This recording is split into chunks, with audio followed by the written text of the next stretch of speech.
we're now going to talk a little bit about some of the most common comma rules I think that we are going to encounter in our writing and some of our assignments in the upcoming weeks and months.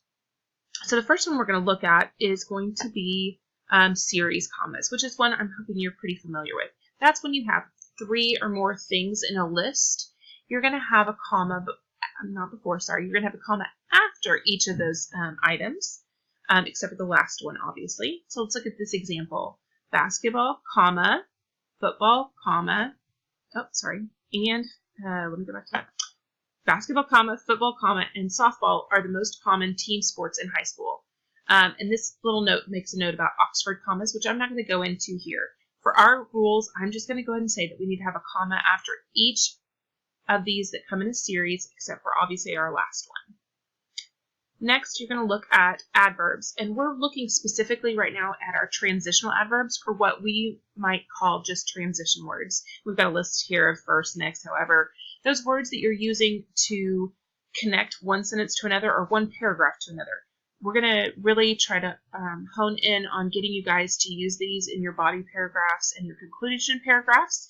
So I wanted you to be aware that we are supposed to include a comma after you use any of these transitions as well. So here's an example. First, comma, playing high school sports requires a lot of time. So when it's included there, we're going to include a comma afterwards.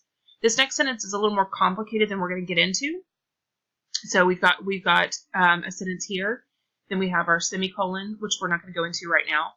But then we have, however, comma, athletes have a higher mean GPA than non-athletes. So again, we've got our transition word followed by a comma and then the rest of our sentence.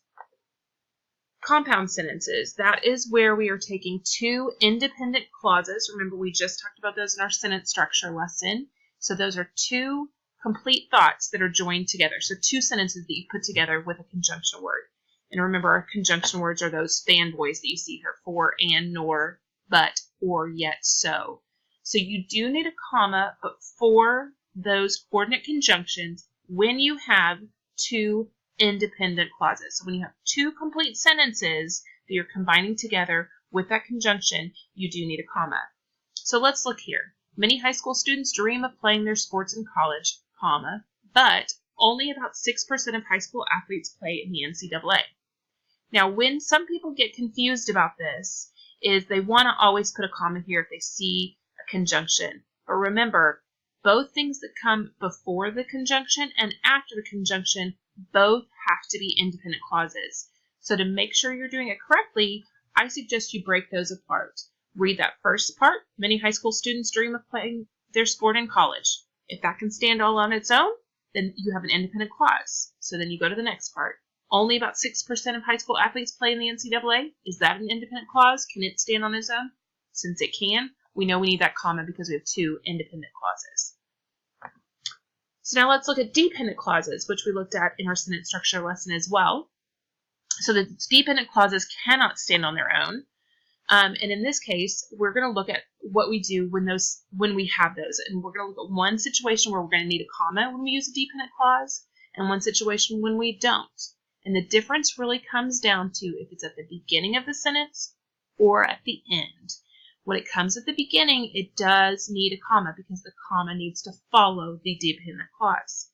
But if you have the dependent clause at the end, there's nothing following it. It would just be a period. So let's look at this sentence. Because teens' bones are growing in uneven spurts, comma, muscle and tendon injuries are common in adolescent athletes.